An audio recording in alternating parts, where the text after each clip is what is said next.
Hello, nice people! Nunca mais tivemos lives por aqui. Hora do rango. Vamos conversar um pouquinho sobre o que você precisa fazer para potencializar o seu raciocínio clínico. Isto é, a habilidade de utilizar um modelo hipotético dedutivo para rastrear as características clínicas de cada paciente com dor crônica para saber qual o diagnóstico dele. Ontem a gente deu a gente teve uma vitória gigantesca no Superior Tribunal de Justiça, onde os meus nobres juízes, advogados, enfim, decidiram que o fisioterapeuta é um profissional autônomo. Isso a gente já sabia, só que existia uma guerrinha entre a classe médica, onde o fisioterapeuta, segundo eles, não poderiam dar diagnósticos e prescrever tratamento, e sim, o fisioterapeuta deveria ser apenas um profissional técnico que segue as ordens dos médicos prescritas na conduta após um diagnóstico, por exemplo, de hérnia de disco lombar, que é a coisa mais comum que chega lá no consultório. Então o médico dizia assim: olha, dor lombar irradiada para a perna, lombociatalgia com atrofia muscular do quadríceps. Fisioterapeuta, trabalhe para diminuir a sobrecarga do aparelho extensor do joelho, trabalhe para fortalecer a coluna, trabalhe para alongar a musculatura do quadrado lombar. E a gente ia lá e tinha que repetir. E a gente sabe que todas essas condutas não têm suporte científico e ajudam o paciente a perpetuar a dor, né? Isso aí é uma batata. Todos os artigos científicos têm mostrado a falha em programas de alongamento, em programas de fortalecimento, em programas de estabilização, em programas de correção de postura. Não é esse o X da questão no paciente com dor crônica. E para trabalhar dentro de um modelo hipotético dedutivo, eu preciso entender que se eu tenho uma dor no ombro porque eu tive um diagnóstico de bursite, tendinite, síndrome do impacto, artrose acromioclavicular, ou qualquer coisa do tipo, quando você chega no fisioterapeuta, a sua dor no ombro pode ser um bloqueio de movimento. A sua dor no ombro pode ser uma aderência de raiz, a sua dor no ombro pode ser uma disfunção. A sua dor no ombro pode ser uma articulação estruturalmente comprometida. A sua dor no ombro pode ser uma disfunção contrátil. A sua dor no ombro pode ser uma disfunção articular. A sua dor no ombro pode ser um aprisionamento de nervo periférico ou um processo de doença de tecido mole. Quantos diagnósticos fisioterapêuticos eu já te falei para um diagnóstico médico de dor no ombro? Exemplo: caramba, Caio, o meu diagnóstico é esse, bursite. E aí, para o médico, o que é uma bursite? É uma inflamação da bursa. Se a bursa está inflamada, vamos desinflamar. O grande lance é: por que a bursa inflamou? Qual é a alteração cinesiopatológica ou qual é a alteração cognitivo-comportamental que fez com que aquele tecido não fosse condicionado o suficiente para suportar as demandas do dia a dia? E quando eu falo demandas do dia a dia, eu estou falando simplesmente de você ter a habilidade de tirar uma camisa e sem provocar dor no ombro.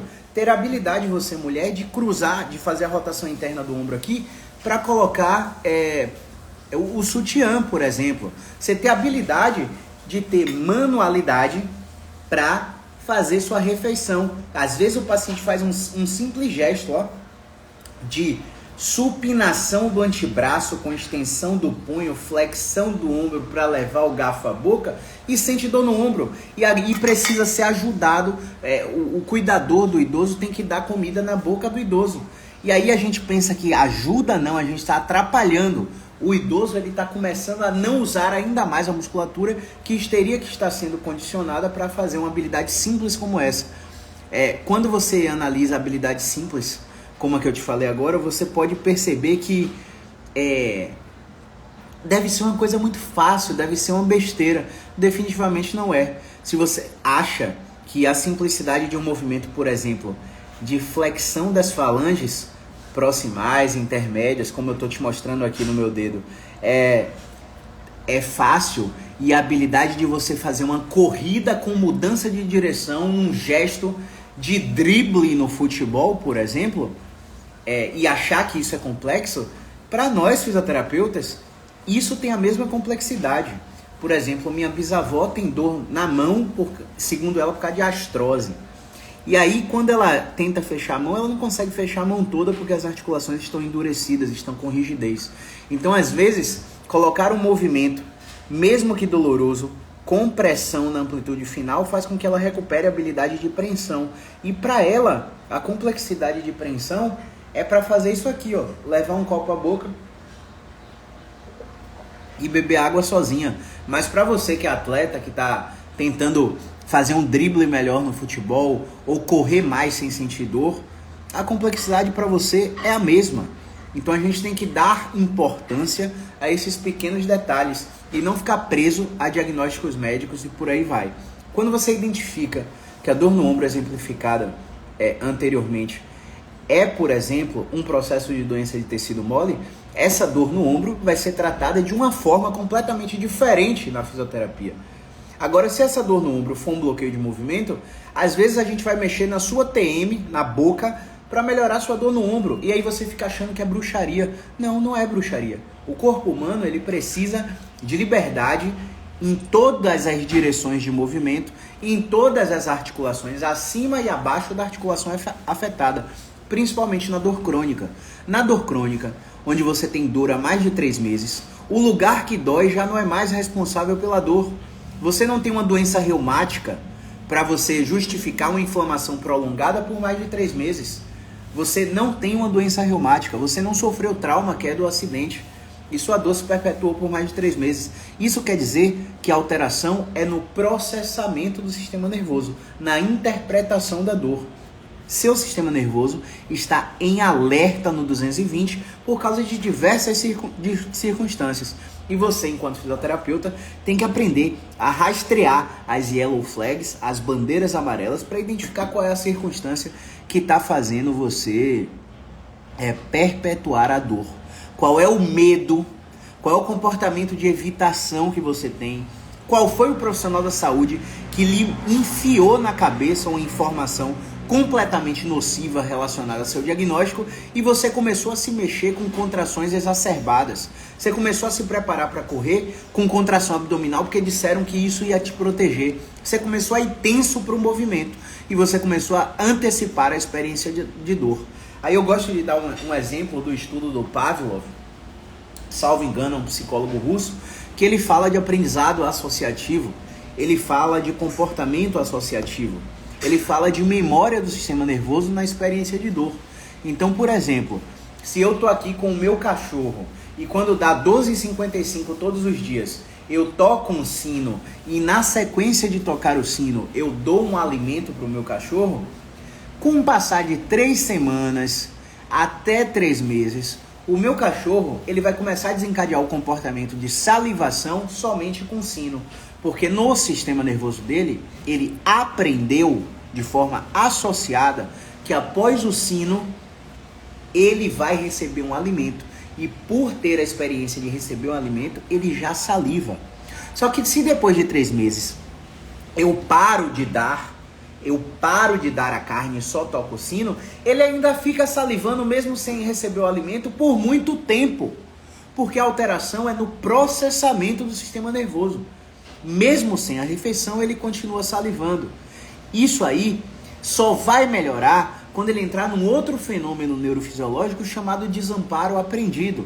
Vai passar tanto tempo eu tocando só o sino sem dar a refeição, que o comportamento de salivação vai ser desaprendido e ele vai parar de salivar. Então, o organismo humano, o ser humano, ele tem a mesma habilidade de entrar em desamparo aprendido e fazer uma desfusão tanto de pensamentos automáticos que vêm no processo de dor crônica, com projeções futuras que são catastróficas e que você acredita que não conseguirá controlar, assim como entrar num processo de difusão de comportamentos.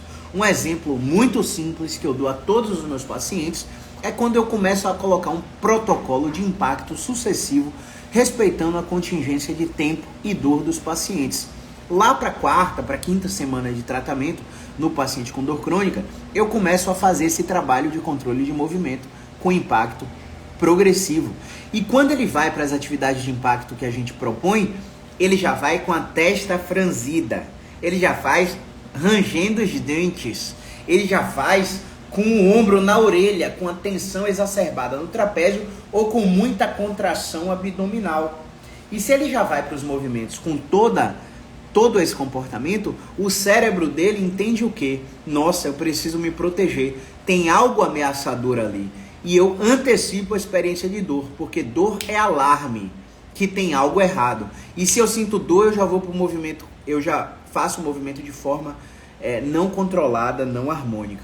Beleza? Então, é muito importante entender todo esse tipo de classificação para dar o diagnóstico. E hoje eu dei o exemplo de dor no ombro, mas poderia ser um exemplo de dor lombar ou de dor cervical, onde você vem com um diagnóstico de hérnia de disco, de artrose, de abolamento, e do nada a gente avalia você e vê 14 diagnósticos fisioterapêuticos completamente diferentes. Por que eu falo que seu diagnóstico não importa? Eu falo que seu diagnóstico não importa porque quando você vem com o diagnóstico do médico sem trauma, que é do acidente, você não está me dizendo absolutamente nada. Nothing. Nothing. Não adianta vir com sua sacolinha de exame de imagem, com 40 exames de imagem, com eletroneuromiografia, com exame de sangue. Não ajuda a fisioterapia em nada se você não teve trauma, que é do acidente. Então, eu não me lembro a última vez que eu olhei um exame de imagem de um paciente meu. Quer dizer, acho que no início do ano um paciente que eu encaminhei para risco cirúrgico operou e está bem, que apresentou alguns sinais que ele não responderia no tratamento fisioterapêutico. Mas fora isso, não me lembro da última vez que eu olhei o exame de imagem. Porque o exame de imagem, ele catastrofiza o paciente, ele aumenta o medo do paciente, o exame de imagem enviesa a nossa avaliação, a gente vê uma imagem aberrante de uma vértebra fora do lugar, com espondilolistese, uma grávida de 8 meses, por exemplo.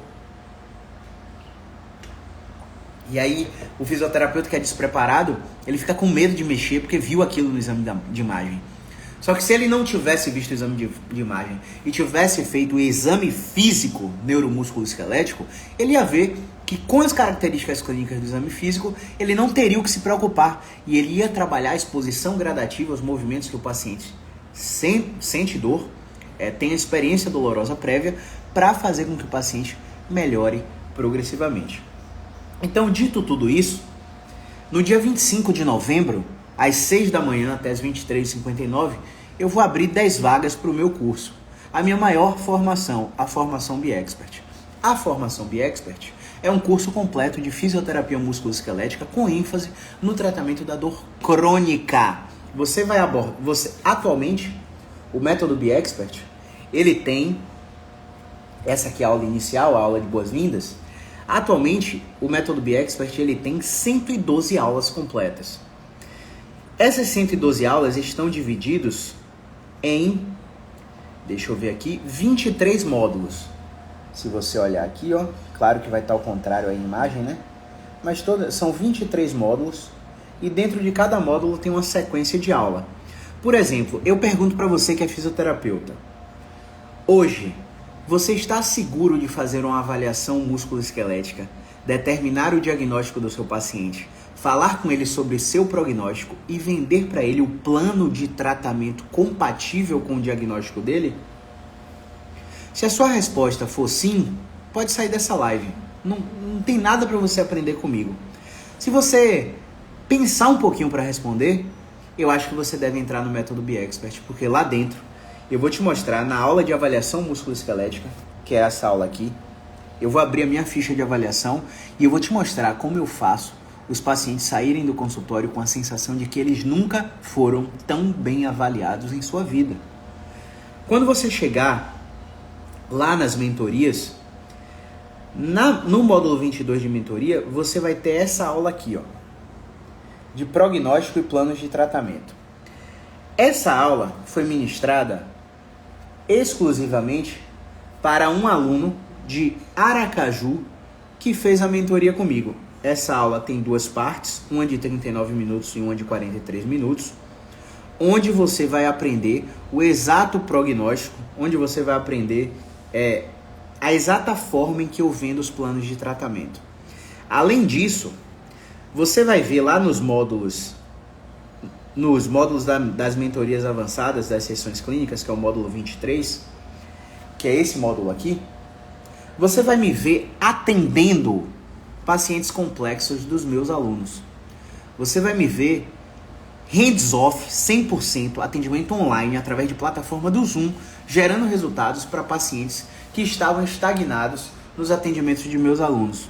Por alguma coisa que faltou fazer, ou por alguma comunicação que não foi tão assertiva, ou por um processo de educação em dor que não foi tão bem feito, você vai ver exatamente como eu faço. Porque muita gente no mercado te enche de artigo científico e te fala o que você tem que fazer. Faça educação em dor com o paciente. E aí quando você chega diante do paciente, você não sabe o que fazer. Você não sabe como fazer. E é por isso que, para tapar esse buraco, a gente criou esse processo de mentoria avançado, onde você vai ter a gravação de mais de 17 atendimentos que eu fiz ao vivo, acompanhado pelos meus alunos, tá? Com todos os alunos assistindo. Paralelo a isso, eu vou te fazer uma pergunta. Quando o seu paciente chega com a dor no quadril, você sabe fazer uma diferenciação diagnóstica para saber se a influência principal do seu sintoma vem de fato do quadril ou vem de fato da lombar? Quando o seu paciente apresenta uma dor cervical, você sabe fazer uma diferenciação diagnóstica para saber exatamente se a fonte, a influência principal dos sintomas do paciente é proveniente de articulação ou tecido mole? Porque a diferenciação diagnóstica é o que vai acelerar o seu processo de tomada de decisão. É o que vai transformar aquele paciente que você passou 3 meses aí tratando em um paciente que você só vai passar 4 sessões tratando. Porque você fez a diferenciação e você está convicto do diagnóstico do paciente.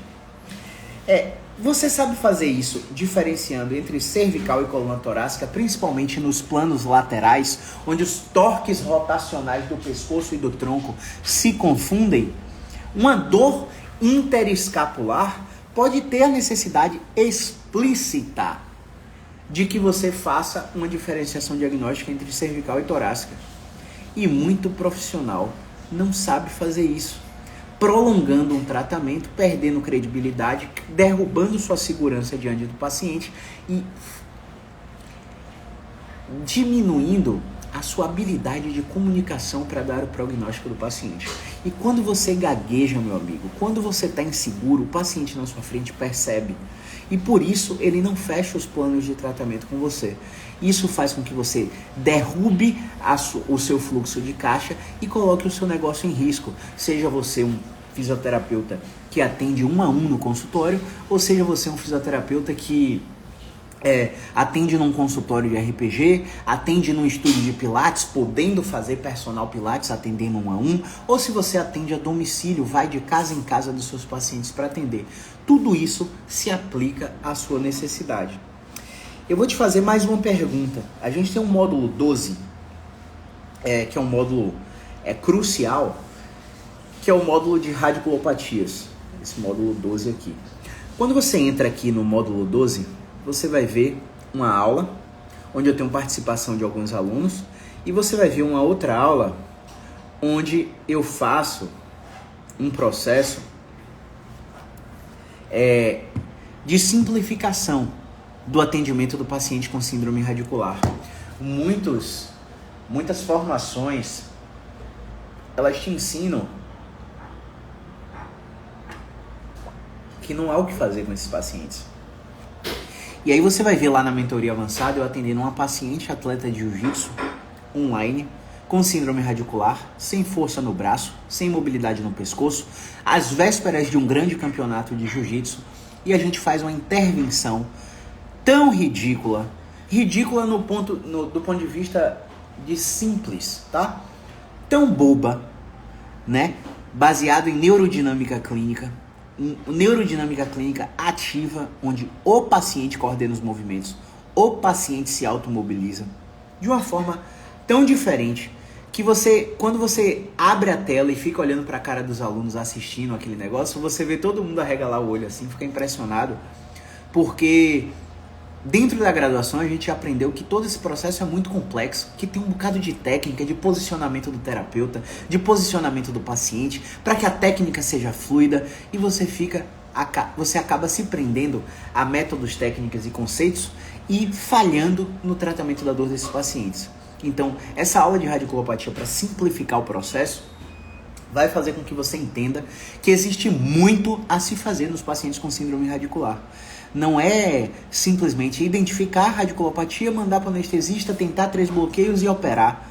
A fisioterapia tem muito a colaborar nesse perfil do paciente, tanto tirando ele da cirurgia, quanto se ele for para a cirurgia, fazer o processo pré-operatório e para que o pós-operatório dele seja muito mais simples, né? Então, eu acho que é uma aula crucial. No módulo 9, onde você vai ver todos os aspectos da minha avaliação e do meu tratamento dentro da dor lombar, você tem um submódulo de crise lombar com lateral shift. Todo mundo evidenciou aí o Wesley Safadão torto durante o período de festas de junho, e ele submeteu uma cirurgia, foi para um grande hospital, procurou um grande médico, fez uma grande cirurgia, que segundo o que foi veiculado no Fantástico, sobre os sintomas clínicos dele, era realmente um caso para cirurgia. Mas a gente viu que antes dele operar, muito do que foi mostrado nas redes sociais dele eram técnicas que não tinham evidência científica nenhuma para a condição clínica que ele apresentava. Então, para você que não está ligado, quando o paciente tem uma dor lombar e apresenta uma tortuosidade do tronco, que a gente chama de lateral shift, que é um desvio agudo da coluna pós-crise de dor lombar, esse desvio agudo da coluna ele pode ser um simples bloqueio de movimento, uma aderência de rede nervosa, uma síndrome radicular, uma articulação estruturalmente comprometida, uma síndrome dolorosa inflamatória, uma síndrome dolorosa crônica. E aí você recebe esse paciente com um diagnóstico médico de hérnia de disco. E aí vai fazer o quê? Não é hérnia? Hérnia não trata desse jeito? E aí você não dá o diagnóstico, você não sabe exatamente qual é o passo a passo. Só para você ter ideia, a gente já corrigiu uma paciente com lateral shift deitado em inclinação mantida com o tronco em cima de um triângulo. A gente deixou a paciente por 3 minutos, por 72 horas, 3 vezes ao dia. E em 3 dias a paciente tinha desentortado e retirado a sua dor na perna. Em 3 dias. Pacientes que passam 6 semanas a 3 meses com essa condição. A gente já pegou casos de laterais shifts crônicos, isto é, que tiveram a crise, ficaram tortos, permaneceram tortos, tentaram tratamento, passaram de 3 meses e permaneceram tortos. E a gente identificou que o caso não era um lateral shift, era uma simples disfunção de descarga por uma experiência dolorosa muito forte que fez com que ele não usasse o membro inferior. E aí, quando o paciente não usa o membro inferior, a musculatura fica flácida, você bate no quadríceps do paciente, o quadríceps do paciente balança como se fosse minha barriga, né, gordinha, e a outra coxa que não tem dor tá lá com trofismo grossa, com uma musculatura super bem ativa. E a gente colocou esse paciente para fazer um agachamento búlgaro sucessivamente, e em 3 dias ele desentortou e melhorou a dor. Então muita gente ensina que o lateral shift, quando é crônico, não é corrigível, só é cirúrgico. Muita gente ensina que o paciente que você tem que transformar o paciente em peixe e fazer só terapia aquática, porque retira a carga da gravidade e supostamente descomprime as vértebras. E é super plausível essa explicação, né? Olha, a água tem a propriedade viscoelástica, o empuxo, a tensão superficial, tudo isso entra em anulação. Tudo isso entra em anulação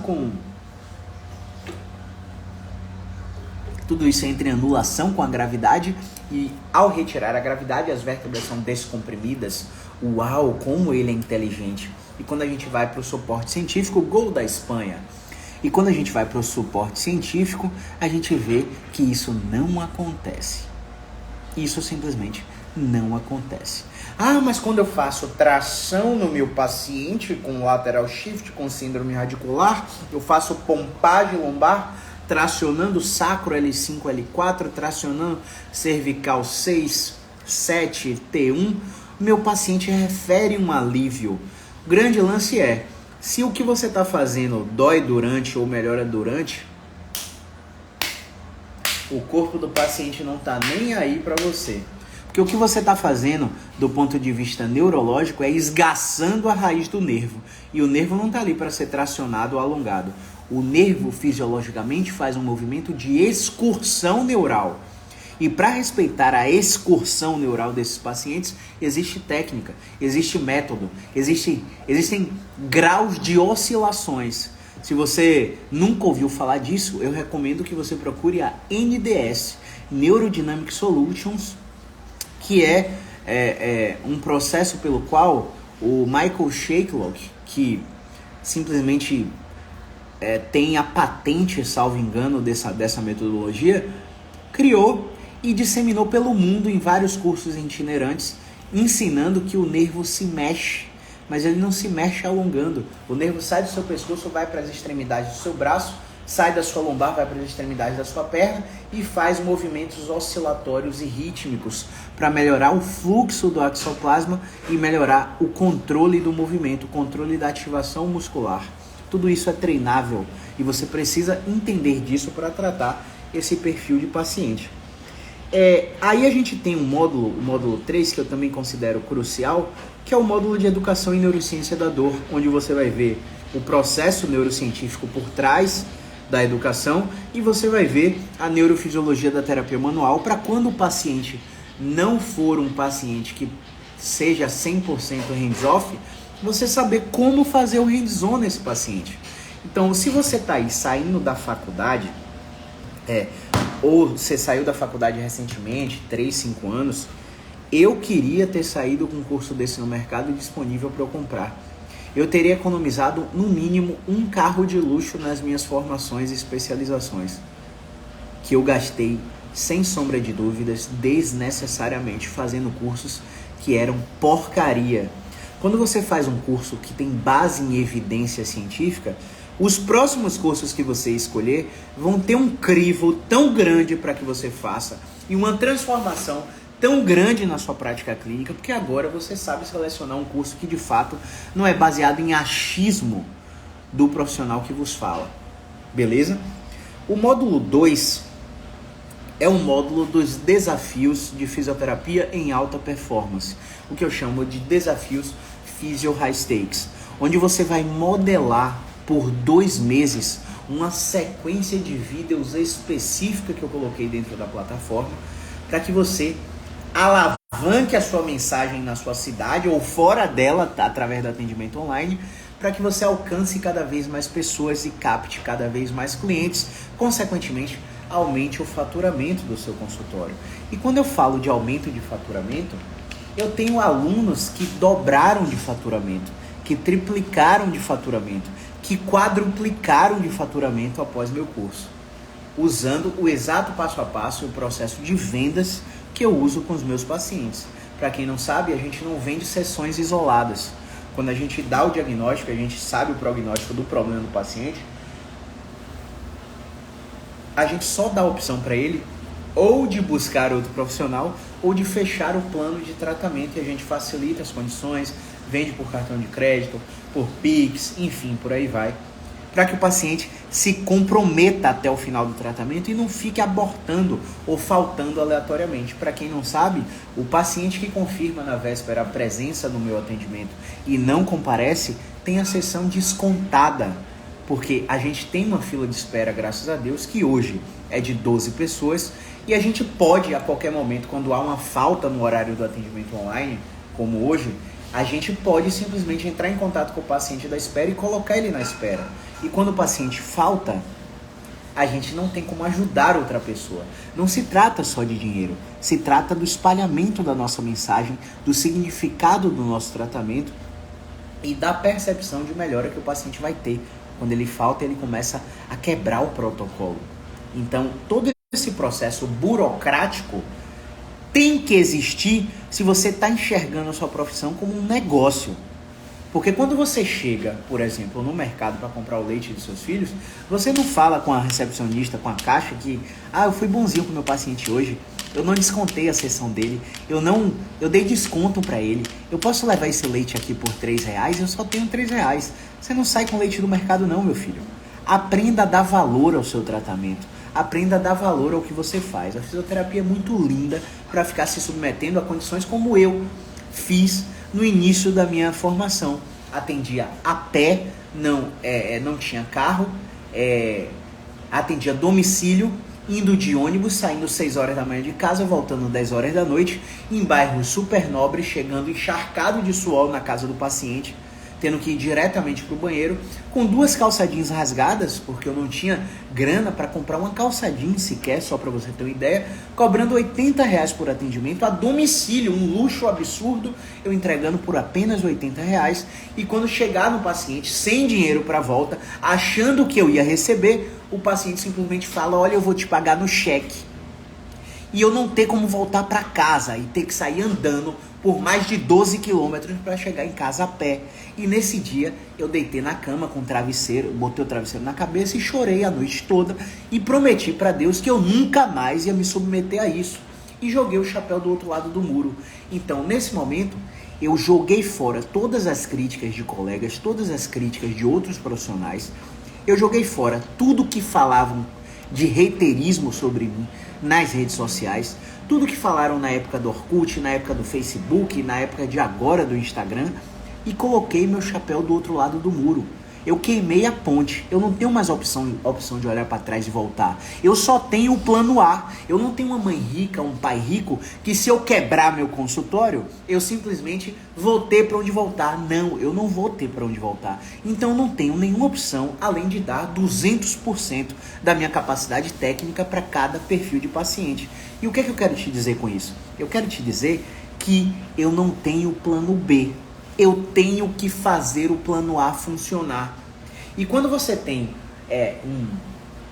uma esposa rica, um marido rico, uma mãe rica, um pai petroleiro, um tio engenheiro, ou quando você é sustentado e simplesmente não banca nenhuma conta para dar valor ao seu esforço, você simplesmente tem plano B. Você sabe que se o bicho pegar, você volta direto para casa dos pais. Quer voltar para a barriga da mãe? Não dá. Mas você volta para casa do pai. Você volta para casa da avó. Porque você sempre vai ter o plano B. E o plano B é o que faz você simplesmente relaxar e ficar na zona de conforto. E o sucesso não acontece na zona do conforto. Se você acha que está tudo muito bem, que você já está faturando 10k por mês, que você está faturando 15, que você está faturando 50 e acha que não tem como melhorar, eu te digo, tem como melhorar absurdamente. Quem está no meu grupo do WhatsApp, quem está no meu grupo do Telegram, viu simplesmente flashes de resultados diários, de resultados semanais, de resultados mensais, literalmente em números financeiros que eu coloquei dentro do grupo, para vocês verem que o que eu estou prometendo para vocês aqui com a minha formação é 10% do que eu consigo fazer na real. Você viu isso através de print, lá dentro do meu grupo VIP. Então, se depois de tudo isso você não está convencido que existe uma necessidade urgente de mudar o modelo de atendimento dentro da fisioterapia, eu não sei mais o que eu falo com você. A gente tem mais de 30 mil provas aí nos destaques de alunos, de pacientes, feedbacks, prints de conversa. Inclusive hoje eu vou soltar um print de uma conversa que eu tive agorinha com uma aluna que, olha só, a aluna veio da dermatofuncional. Falou que estava querendo mudar e que iria um curso que ensinasse ela a avaliação musculoesquelética do absoluto zero. E hoje, conversando com essa aluna, ela simplesmente me disse, olha, estou atendendo uma paciente que passou por ortopedista, que falou que ela tinha uma inflamação no ombro, mais crenças relacionadas a diagnóstico. Estou atendendo uma paciente que não conseguia levantar o braço, e aí ela simplesmente me mostrou a paciente fazendo uma cara de dor absurda para levantar o braço, e ela seguiu o sistema de ensino que eu coloco lá dentro, e ela conseguiu, com um movimento longe do braço doloroso, fazer com que a paciente simplesmente levantasse o braço igual, né? E me agradeceu pela oportunidade de ser aluna e gerar isso nas pessoas, nela e na própria família, que ela fica aliviada. Porque, às vezes, quando a gente não tem resultado na fisioterapia, a gente quer desistir. E eu já pensei em desistir também. Eu já pensei em fazer medicina.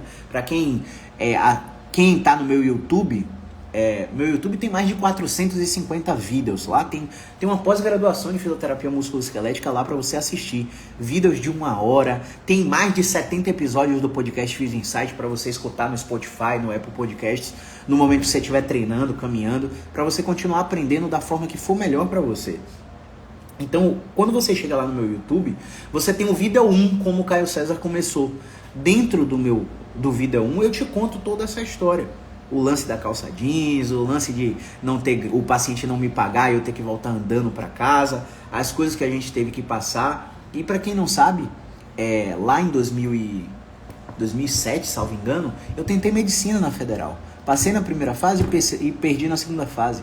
E aí eu simplesmente não sabia nem que fisioterapia existia. Eu era atleta de karatê e quando eu fui campeão baiano, né, 2 vezes, fui vice-campeão baiano 1 vez, fui classificado para o brasileiro, fiquei em segundo, fui classificado para o sul-americano, consegui um patrocínio de uma empresa de um interior da Bahia, que é uma indústria têxtil, que bancava cerca de R$ 2.300 por mês só para eu treinar, e eu tive uma lesão no pubis e passei por todo esse ciclo de reumatologista, de ortopedista, de anestesiologista, medicação, desinflamar, diagnóstico, pubalgia, fisioterapia convencional, engordei 12 quilos e não melhorei porra nenhuma.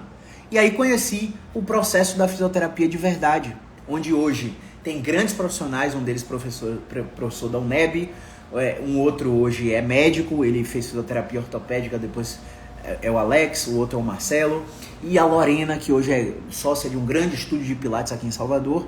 Eles 3 praticavam a fisioterapia de verdade na época, me reabilitaram do pubis, me reabilitaram de uma condropatia patelar, sem remédio, sem infiltração, sem precisar de médico, só com base em exercício, e eu conheci a fisioterapia. Eu falei, não, eu não quero que mais nenhum atleta de karatê passe por todo esse processo. Eu preciso aprender o que esse cara está fazendo.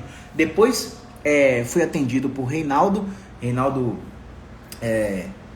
foi coordenador da UTI do Hospital da Bahia, do Hospital Manuel Vitorino, é osteopata, era sócio de Paulinho, que hoje trabalha no Coluna Center, que é uma grande clínica aqui de Salvador.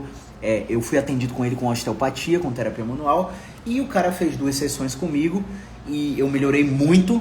Depois eu fui atendido na clínica Escola da FTC por outros profissionais, e esses profissionais me ensinaram exercícios que eu melhorei ainda mais. Então eu tive a sorte de passar por fisioterapeutas muito competentes quando eu ainda não era fisioterapeuta. E quando eu tomei conhecimento que fisioterapia existia, eu escolhi isso. Então eu estava indo na medicina porque eu queria ir para a área de saúde, mas não por status de querer ser médico. Mas quando eu entendi o que a medicina tinha para me oferecer dentro da área ortopédica, claro, esportiva, que é o que eu amo, e entendi o que a fisioterapia tinha para me oferecer, eu escolhi a fisioterapia e não me arrependo. Não me arrependo. Hoje o meu faturamento é 10 vezes maior do que muito médico. E tem muita gente que fala que fisioterapia não dá dinheiro.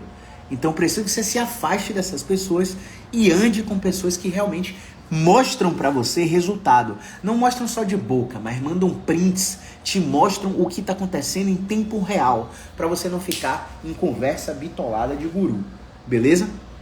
Então nesse vídeo 1 que está lá no YouTube, eu te conto tudo isso. Então, só para finalizar aqui, pessoal, eu vou falar só sobre mais 2 módulos, eu vou encerrar, vou deixar a live salva e vou subir a live lá no YouTube. Quando você vem para a aula 2 de estratificação de pacientes, que é essa aula aqui, entendendo a proposta, a estratificação de pacientes, ela vai fazer com que você reconheça o padrão clínico de cada perfil de paciente, para que você possa dar o diagnóstico. É claro que vão existir pacientes que vão estar over-medicalizados, né, e vão mascarar o seu teste de movimento. E por isso você não vai conseguir bater o diagnóstico de cara. E para esses pacientes a gente também tem protocolo. Esses pacientes são testados antes de serem reavaliados por 6 semanas. E se eles apresentarem resposta em 6 semanas, é o mesmo protocolo da estenose verdadeira. A estenose verdadeira, a gente não vai saber se o paciente vai melhorar. A gente tem que testar. É tentativa e erro. É tratar às cegas. Quem está te dizendo uma coisa diferente disso, está te enganando. A gente precisa da tentativa e erro no paciente que está mascarado por sintoma, por remédio. O cara está tomando remédio a vida inteira, você testa o movimento, o paciente não sente nada, você classifica o paciente, do nada o remédio para de fazer efeito, o paciente volta a ter dor. Porque o remédio estava mascarando a resposta dos testes. Isso acontece muito. Então você precisa testar esse paciente por 6 semanas e se em 6 semanas houver evolução, ele vai responder ao seu tratamento e aí você vai tratar ele por 3 meses. Se ele não responder, você vai parar de perder tempo, vai parar de perder o dinheiro do seu paciente e vai encaminhar o paciente para um médico competente para saber o que é que ele tem de opção de tratamento. Porque na fisioterapia, quando não há resposta a movimento, o paciente não melhora com fisioterapia. Exemplo de ombro, capsulite adesiva. Se você tem capsulite adesiva diagnosticada, ela pode ser falsa ou verdadeira. Se ela for a verdadeira, ela vai entrar na classificação de processo de doença de tecido mole e a fisioterapia atrapalha o processo. Fisioterapia convencional. Pacientes que fizeram fisioterapia convencional melhoram em 2 anos e 4 meses e pacientes que não fizeram fisioterapia melhoram em 2 anos. A história natural é mais rápida do que o tratamento. E isso acontece em muitas condições clínicas. Se você tiver capsulite adesiva diagnosticada por um ortopedista e diagnosticada por um exame de imagem, e quando você fizer um teste de movimento com um fisioterapeuta dessa área, especialista em dor, fisioterapeuta músculo-esquelético, e ele colocar um teste de movimento em você e você mudar a sua dor do ombro, a sua capsulite adesiva nunca existiu. Porque você responde a movimento. Então, para testar se o paciente responde ao movimento, basta testar exercícios específicos. Não é calçar o tênis verde cano e sair correndo na orla da sua cidade, na praça do seu bairro. Você precisa de exercícios específicos, protocolares, respeitando a história natural, semana após semana, fazendo uma coisa de cada vez para não ter viés. Por que viés? Porque se eu fizer uma coisa e você fizer um exercício que você viu no YouTube, ou porque seu pai falou que é bom, você não sabe o que está te melhorando, e se você piorar, você não sabe se foi o que seu pai falou que é bom, seu tio falou que é bom, ou se foi o que o fisioterapeuta músculo-esquelético te prescreveu. Por isso, é preciso ter paciência e esperar o tempo para ver a resposta do seu corpo a cada tipo de intervenção. E a última coisa que eu quero te falar é que muito paciente com dor crônica precisa respeitar um protocolo de contingência, que muitos chamam de pacing. E esse protocolo de contingência, ele tem exercícios para membro superior, ele tem exercícios para membro inferior, ele tem exercícios de controle de movimento. Que é uma coisa que quando o paciente chega nessa fase, ele já não está mais com dor, ele já começa a faltar o tratamento, ele já começa a não fazer as tarefas de casa. E ele perde a adesão do tratamento e tem recidiva com 3, 6, 12 meses. Então é preciso fazer o processo de educação corretamente para que o paciente se mantenha com adesão ao seu programa de tratamento, para que esse protocolo de pacing de contingência seja respeitado. Caio, quais são os exercícios do protocolo de contingência de tempo e dor? Os exercícios são mais simples do que você imagina. São exercícios que minha bisavó de 99 anos com Alzheimer pode fazer. Vai fazer daqui a pouco. Daqui a pouco ela tem sessão domiciliar. E Espanha 3-0. E ela vai fazer esses exercícios. E quando a gente bota os exercícios de bivol para um paciente de 25 anos, o paciente morre cansado. Porque não está acostumada com esse perfil de exercício. E aí você pode fazer um teste para evidenciar isso que eu estou falando. Você deve fazer alguma atividade física, corrida, academia, enfim, lavar prato. Você já está condicionado a fazer suas atividades. Você não sente nada. Agora pega a sua mão e começa a trancar a porta e destrancar a porta. Faz isso 15 vezes e me fala como é que está no outro dia seu punho. Esse condicionamento para pronossupinação exigido para trancar e destrancar a fechadura não é condicionado pela maioria das pessoas. Porque as pessoas fazem isso 1 ou 2 vezes no dia e olhe lá. Quando não saem de casa, ficam sem fazer isso por séculos, né? Na pandemia. E aí, do nada, a paciente desenvolve uma síndrome do túnel do carpo. Que na maioria das vezes é um bloqueio de movimento que não está nem no punho. Está lá no pescoço ou no ombro. E aí o cara faz cirurgia 3 vezes para corrigir o túnel do carpo, melhora depois da cirurgia e depois a dor volta. Já tomou todos os remédios que você imaginar. Paco, tramadol, enfim, uma porrada. E não melhorou. E aí quando chegou no fisioterapeuta da nossa classe, da nossa especialidade, perdão, a gente vai lá, mexe no pescoço e tira a dor do punho. E o paciente fica assim, meu Deus, por que eu não fiz isso antes? Porque o sistema é falho. O sistema quer você doente para lucrar. O sistema só lucra na sua doença. E eu ensino meus alunos a não serem profissionais lucrativos. Caio, você falou agora em triplicar faturamento, em dobrar faturamento, tá dizendo que eu não ensino você a ser lucrativo? Sim, eu não ensino você a ser lucrativo. Você dobra o faturamento com honestidade. Você dobra o faturamento atendendo o paciente uma vez só. Não uma sessão, em um tratamento só. Porque depois do tratamento, ele sabe exatamente o que fazer para ter autonomia e não precisar mais de você nem de nenhum profissional de saúde para aquele problema, se ele não sofrer trauma que é do acidente. Entende? Então, eu não vou ganhar com você, como uma paciente chegou lá há um mês atrás, com 77 sessões de fisioterapia nas costas, e quando eu avaliei ela, era um caso franco de cirurgia. E eu não fiz nenhuma sessão com ela além da consulta. Eu só identifiquei o problema e encaminhei para o cirurgião. E ela já tinha feito 77 sessões de fisioterapia. Isso se dá porque o profissional que a recebeu, não a avaliou. Quando você não avalia, você não entende o problema. Então é isso. Existe a possibilidade de dia 25, sexta-feira, na Black Friday, você acordar às 6 da manhã e já não ter mais vaga. Por quê? Porque atualmente a gente tem 440 pessoas dentro dos grupos do Telegram e WhatsApp. E essas pessoas são potencialmente interessadas no curso. E eu só vou abrir 10 vagas. Então, coloque o despertador no dia 25 para apitar às 5h50, para quando der 6 horas e eu abrir o carrinho, no link que você vai receber lá dentro do grupo, você está preparado com seu cartão de crédito para disputar uma das 10 vagas. Porque o valor da Black Friday só vai valer para os 10 primeiros. Então, se você, depois que preencheu as 10 vagas, quiser entrar, você entra, mas você entra sem o desconto. E tá tudo bem também, tá valendo do mesmo jeito. Paralelo a tudo isso, eu preciso te convidar. Vá para o meu destaque do Instagram na seção alunos. Leia todos os destaques. Vá para o meu destaque da seção dos alunos, veja o @ do aluno que falou aquilo. Vá no direct do aluno e tire suas dúvidas sobre o meu curso. Pergunte para o aluno o que ele acha do curso. Porque eu quero te vender, meu amigo. Então tudo que eu vou te falar vai ser para te vender o curso. Então eu tenho viés. Vá lá no meu aluno que comprou, pergunte diretamente a ele, leia os feedbacks dele. Aluno que saiu de 11 para 30 mil, de 2.500 para 11 mil, de 6 para 10 mil por mês, depois que fizeram o meu curso. Então pergunte diretamente a eles, tá bom? Então, bota o despertador, 25 de novembro, 6 horas da manhã até 23h59. Se bater as 10 vagas antes das 23h59, a gente vai fechar as inscrições com desconto. E se você quiser, você entra sem desconto até 11h59 da noite, beleza?